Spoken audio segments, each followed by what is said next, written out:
नई मुंबई में लगभग 6,000 अनधिकृत निर्माणों के खिलाफ कार्रवाई की प्रक्रिया शुरू की गई है। ये कार्रवाई 2015 के बाद बनाए गए सभी अनधिकृत इमारतों के खिलाफ की जाएंगी। उच्च न्यायालय में दायर याचिका और राज्य सरकार के निर्देशकों के अनुसार ये कदम उठाया गया है। इसकी जानकारी मनपा अतिक्रमण उपायुक्त भागवत डोईफोडे ने दी है। नवी मुंबई महानगरपालिकेच्या हद्दीमध्ये जे काही अनधिकृत बांधकामं झालेली आहेत 2015 नंतर आणि आताही सुरू आहेत, या संदर्भात काही माननीय उच्च न्यायालयासमोर पण काही प्रकरणं दाखल आहेत. त्यातील आदेशानुसार आमच्या सर्व वार्डामध्ये सर्वेक्षण सुरू आहे आणि त्या बांधकामावर कारवाई करण्याचं कामकाज सुरू केलेलं आहे. ज्या ठिकाणी अनधिकृत बांधकाम येईल त्या ठिकाणी ते उचित कारवाई आमची सुरू आहे.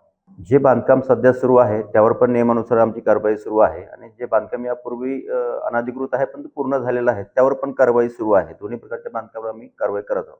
त्यामध्ये मोठ्या प्रमाणावर आम्हाला पोलीस विभागाची पण मदत हवी असते. जवळपास 80 पोलीस विभागाचे कर्मचारी अधिकारी आमच्याकडे या कामासाठी दिलेले स्वतंत्रपणे आणि स्थानिक ज्या पोलीस स्टेशन हद्दीमध्ये कारवाई प्रस्तावित असते त्या हद्दीमधील स्थानिक पोलीस स्टेशनचे पण आम्हाला सहकार्य आम्ही घेतो. बऱ्याचदा ते सहकार्य गस्त बंदोबस्तामुळे मागं पुढं होतं पण आम्ही घेत होतो, मिळवतो.